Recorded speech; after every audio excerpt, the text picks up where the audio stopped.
Hey guys, welcome to SouthernTrace Camping, where today we're coming to you from Devil's Den State Park, located just north of Fort Smith, Arkansas. Now, there's a lot of information I want to cover about this park, and one of the most important things might be how you get into this park, and the other part is going to be what are the best campsites. And right now, I wanted to show you kind of this entrance coming in from Highway 74. Now, this road has a bunch of switchbacks, and they recommend that if you have a trailer at all, that you don't come in on this route. And if you have to, they recommend for sure do not bring one that's over about 21, 22 foot, that you want to keep it short. What you can't tell is there's a lot of gouge marks in the asphalt on these curves where people have drug their trailers. So there is an alternate route to get into this park, and it is on Highway 170. So right now I'm going to have the map pull up over here on the side. So we came up Interstate 49, and you can see that there is the Highway 74 down there at the bottom, and up there at the top there is Highway 170, and then it snakes down and drops down in. This will add 20 miles to your trip. But if you have a big trailer, it's the best 20 miles you're going to drive because you're not going to tear anything up. It's exit 45 that you take to go. This is if you're heading north on 49 on that picture. You take exit 45 to get onto 74, and you go all the way up to exit 53 and take Highway 170, and it just drops down into the park from a different direction. Really, the two roads are the same. They changed numbers at the park headquarters, but it's the same road.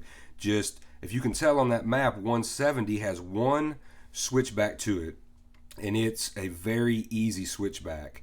And once you take that switchback, you go about a half mile, and if you're in Camping Loop E, you'll take a right and drop down to Camping Loop E. It's really easy drive coming in on 170. So anyway, this is just kind of a visual to give you an idea of what it looks like on Highway 74.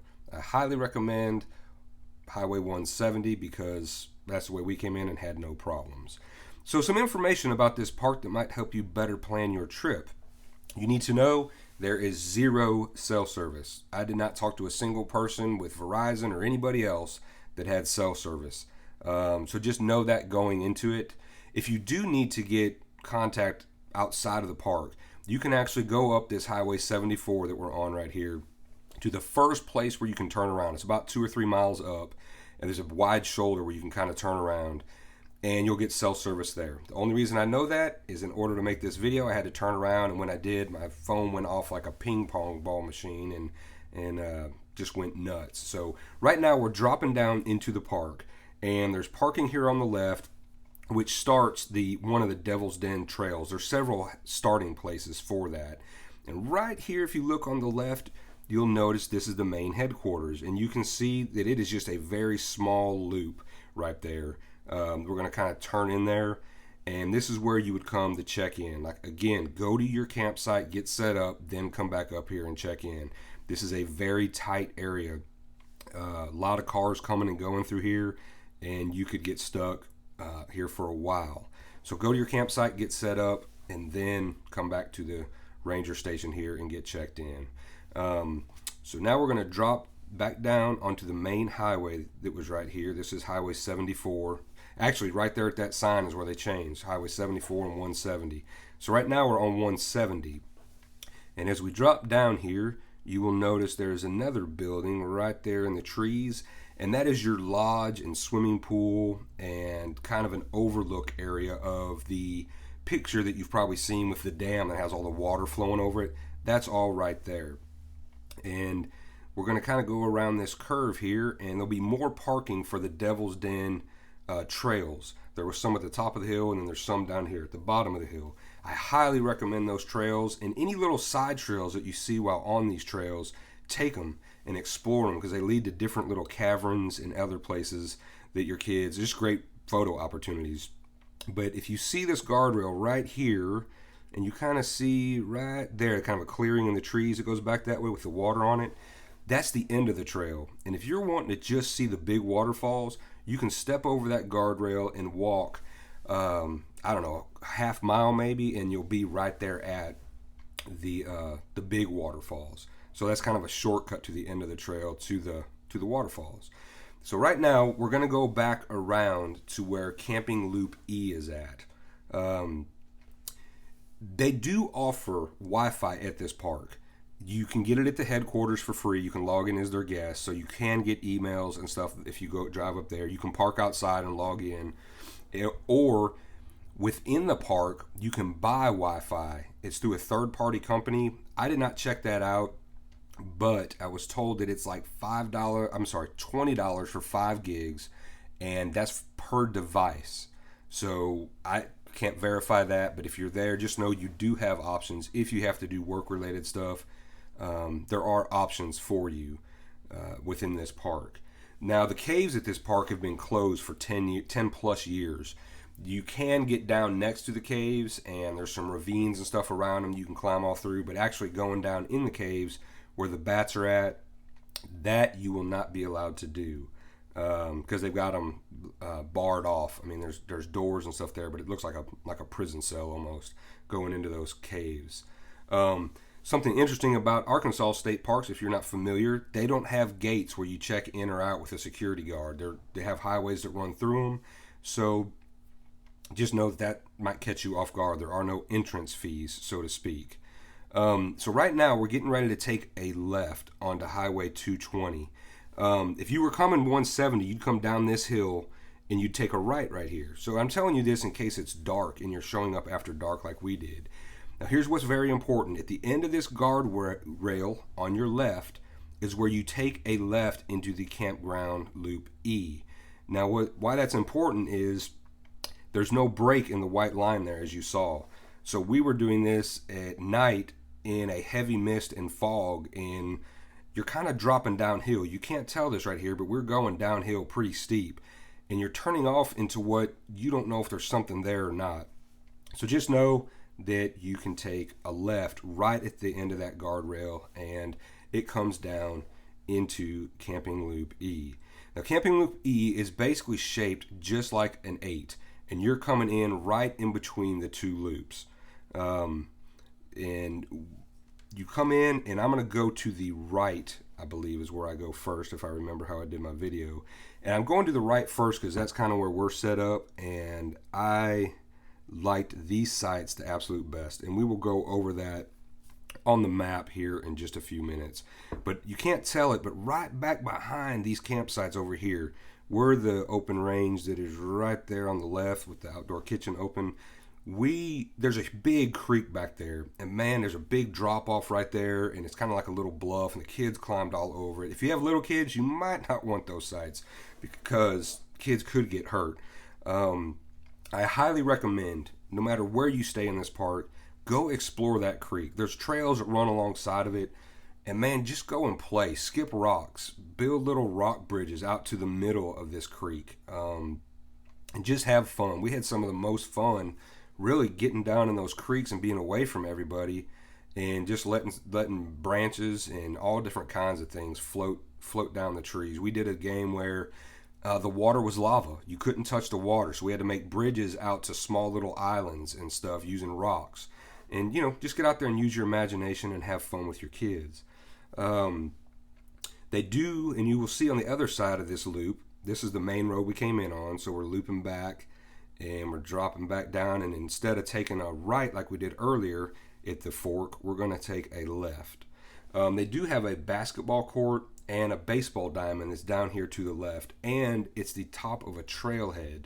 And one great thing about this park is it is site specific, so you can pick whichever site that you want. I do recommend that you make your reservations very, very far in advance, because this park is known to fill up very quickly because it's very, very popular. As you can see, we're there Thanksgiving week, and we had just a blast at this park. Be sure, like when you go on the main trails, that you check out just any little side trails. You see something that looks interesting, go check it out. There's all different kinds of stuff to check out here. There's one camping loop that I did not drive through, and I will show that a little bit later on the map. And I probably won't show the primitive camping loop just because this video is already so long. But there's the basketball court. Right next to that bathhouse was a trailhead that leads right along the creek, pretty much all the way to where we are now, the camping loop, the primitive camping loop. And yes, the camera is in 4 times the speed. And right there to your left was a trailhead that leads up to a very scenic view, which I highly recommend you taking. Now there on the right, you can see the creek. A lot of people come and park down through here and splash around out in that creek and have a good time. This creek runs right up along the backside where some of these tents are. You can't really see it, but back here in the back, the creek is just right back there.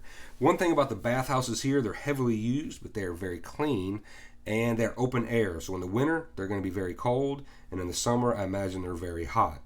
And this was a very quick look at the camping loop. So now let's jump over. All right, so here we are. We're looking mainly at Camp Loop E right now. All these sites are full hookup, and here's what we did. We came down, and we went this way, and then we came back, and we did this. And that was pretty much, actually, on the video, it cut off before I got to these sites, and I'm not sure why. But right here at this bathhouse, there's a trail that leads along the creek, and it leads up to a bridge that crosses over to the main pavilion and lodge where there's a statue of one of the CCC statues that they built. And a little bit further past that is where the main waterfall is that you see all the pictures of the dam with the water coming over. So all that starts right here at this bathhouse and goes this way. And this was the baseball diamond and basketball court. So the best site in the whole place, in my opinion, was site 83, and that's the site that we were in. You can see the creek great. It is kind of a bluff back here. The kids climbed up and down it, had a big time, just really loved it. If you have smaller kids, you might want to consider different sites, but it's not the absolute perfect site, and here's why. A lot of these sites right through here, and you'll notice this throughout the park, they have a lot of trees that are up close to the slab, right up close to your site. So we couldn't put one of our slide outs all the way out. We had to stop at about 6 inches shy. We couldn't put our awning out on the other side because there was trees there. And I'm fine with that. It's just I'm giving you a heads up that really look close at the pictures of the campsites so that you can kind of determine whether or not you'll be able to get all your slide outs out. The way ours is, we have 3 slide outs on one side. One of the back one we couldn't get out because of one of the trees. So these sites all through here are fantastic sites, and so are the ones on the inside.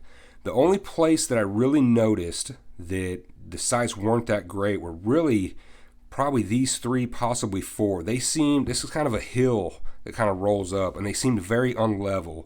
The rest of the sites to me seemed like they were very manageable. They're not 100% level, but they're much more manageable than these 4. This right here, there may be trails. There's woods right here, so there may be trails that lead back here to this creek, but I'm going to put some pictures in the slideshow that show the view from your campsite. So when you're sitting there at the picnic table, you can see the creek. You can hear the water. It's kind of rushing through here, so you can hear rapids just right here at your campsite. So those were the absolute best. The only campsite I did not drive through my entire time there was Camp Loop D, so I can't really say anything about those sites. But you're not going to go wrong really with any of them in Camping Loop E. Just really look at your pictures and study it. The site was short a little bit. I had to disconnect and turn my truck sideways in order to fit in there. But I do have a 38-foot bumper pull trailer, so that eats up a lot of real estate. Anyway, and then we went through Camping Loop A, or it was the primitive camping, and these sites right back through here were going to be your best sites. So anyway, I hope this information helps you plan a better trip. I didn't want to share all the details about the park with you because I want you to get out there with your family and experience it and have a lot of fun. If there's something that I missed, please put it in the comments so it can help others.